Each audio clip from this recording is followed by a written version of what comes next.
DMTV Info, votre chaîne d'information en temps réel. La politique, la santé, le sport, les faits de société, la musique, les rumeurs et bien plus encore. Vous découvrirez cela dans notre chaîne DMTV Info.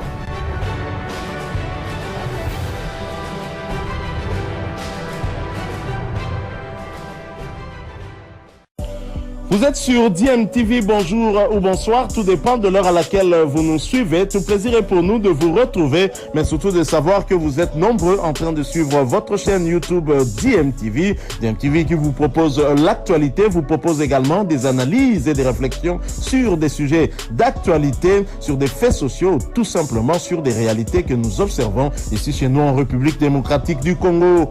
Du handball pour commencer, place au quart de finale à la Coupe d'Afrique des Nations Senior Dames RDC 2024. La République démocratique du Congo affrontera à 18h30 l'Égypte. La RDC a terminé en 3e position du groupe B après avoir largement été battu hier par l'Angola lors de la clôture de la phase des groupes. 40 pour l'Angola, 15 pour la République démocratique du Congo, 25 buts de quart. Si la défaite était quasiment certaine pour la RDC face à une très bonne équipe d'Angola, l'écart peut surprendre, mais les Congolais s'attendaient à un match difficile, mais n'avaient pas de pression car les filles de la RDC avaient déjà leur qualification en poche depuis la 4e journée. On écoute le coach de la RDC, Clément Machi, qui parle déjà de ce match de quart de finale contre l'Égypte. On s'attendait à ce que ce soit très difficile, oui. C'est le dernier match de poule.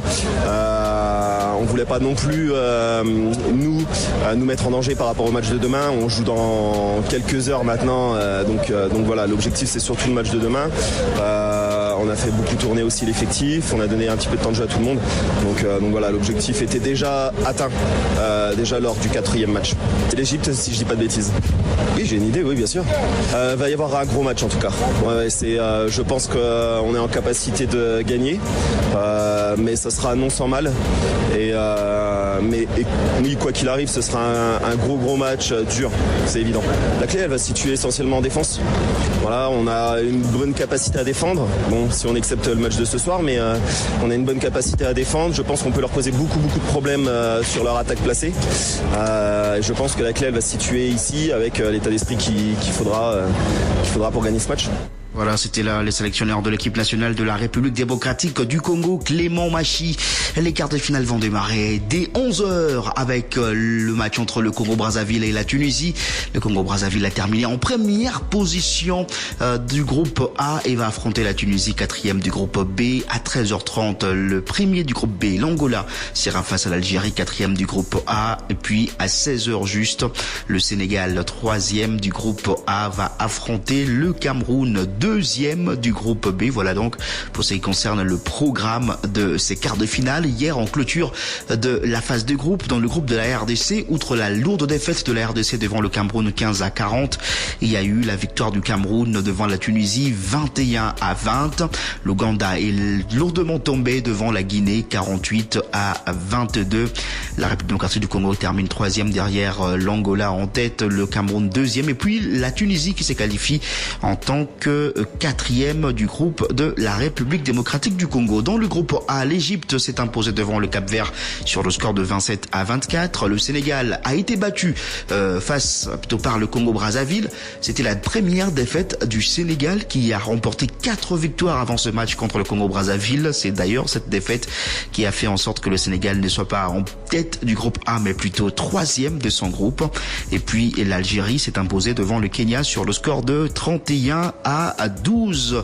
L'équipe nationale de l'Angola a terminé cette phase de groupe avec la meilleure défense, 188 buts marqués et seulement 85 buts encaissés. Meilleure défense de la compétition et meilleure attaque de la compétition également. Donc jusqu'ici, la République démocratique du Congo a marqué, a encaissé. On va d'abord commencer par les buts encaissés par la RDC. La RDC, c'est justement 100 23 buts encaissés et seulement 133 buts marqués pour la République démocratique du Congo. Meilleure buteuse côté RDC, Christiane Mwasesa avec 22 buts marqués jusqu'ici. Et les léopards de la RDC ont rencontré le président de la République et la première dame de la RDC hier. Félix Tshisekedi et Denis Onyakeru étaient donc avec les seigneurs dames de la RDC qui leur ont remis des maillots de l'équipe nationale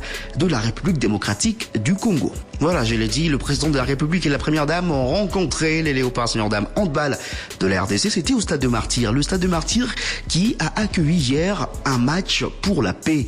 Un match pour la paix qui a été organisé par le club Variété France ici à Kinshasa. Un match qui a opposé les joueurs justement du club Variété France à l'équipe All-Star de la République démocratique du Congo.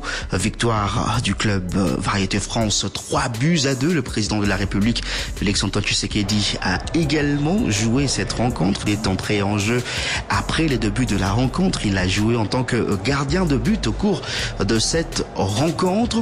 Une rencontre qui a été organisée pour lancer ce message pour un retour de la paix à l'est de la RDC. 100 enfants venus de camps déplacés de l'est de la RDC étaient présents au Stade de Martyrs hier pour cette rencontre pour la paix qui a connu la participation de plusieurs légendes du football et même du monde culturel. Il y a eu notamment Fally Ipupa, pour ne pas parler de footballeurs, Fiston Saï ou encore Mike Kalambayi, sans oublier Arman Amissi dans l'équipe All-Star de la République démocratique du Congo.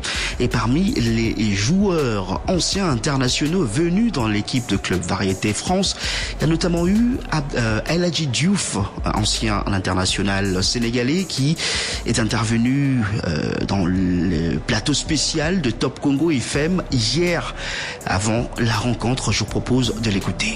Je crois que aujourd'hui, pourquoi on est là, je crois que tout le monde est fier d'être ici.